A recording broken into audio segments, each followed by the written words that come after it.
తెరకొట్టే కారం రంగు రుచి ఆచి కారం పొడి. ఇక సీఎం రేవంత్ ను రంగనాయక సాగర్ లో ముంచుతానంటూ బీఆర్ఎస్ ఎమ్మెల్యే హరీష్ రావు చేసిన వ్యాఖ్యలకు ప్రభుత్వ విప్ బీర్లా ఐలయ్య కౌంటర్ ఇచ్చారు. తెలంగాణ ప్రజలు 2 ఏళ్ల క్రితమే నిన్ను, నీ మామను, నీ బామ్మర్దిని బండకేసి కాళేశ్వరంలో వేశారన్నారు. మీరెప్పుడో కూలిన కాళేశ్వరంలో మునిగిపోయారన్నారు. ఇక రంగనాయక సాగర్లో ఉన్న నీళ్లు కాళేశ్వరం బ్యారేజీల నుంచి ఎత్తిపోసినవే అని నిరూపిస్తావా అని బీర్లా ఐలయ్య సవాల్ విసిరారు.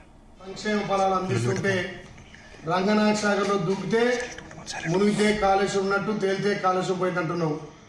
మీ పార్టీని, మీ మామను, మీ బామ్మర్దిని, మీ కవితను తెలంగాణ ప్రజలు బండకేసి బండరాళ్లతోటి గోదావరిలో కలిపిన గుర్తు మర్చిపోయావు హరీష్ రావు.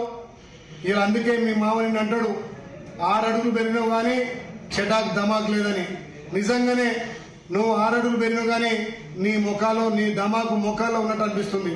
తెలంగాణ ప్రజలు నిన్ను, నీ మామను, నీ బామ్మదిని, నీ మదన్ను బండకేసి కొట్టి గోదావరిలో కలిపినా మీకు ఇంకా మీ వక్ర బుద్ధి మారతలేదు.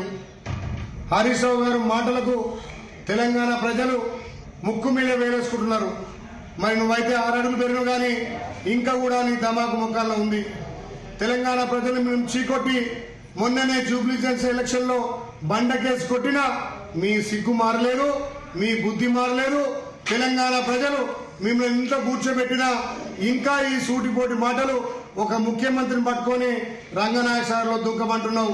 నీకు బుద్ధిని మాట్లాడుతున్నావా, మతి భ్రమించి మాట్లాడుతున్నావు హరీష్ రావు గారు. ఇవాళ మీకు తెలంగాణ ప్రజలు బుద్ధి చెప్పినా మీ వక్ర బుద్ధి మారతలేదు. మళ్ళొక్కసారి మా గౌరవ ముఖ్యమంత్రి గురించి కానీ, మా ప్రభుత్వం నుంచి కానీ మాట్లాడే నైతిక విలువ హరీష్ రావు గారు మీకు లేదు. తెరకొట్టే కారం రంగు రుచి ఆచి కారం పొడి.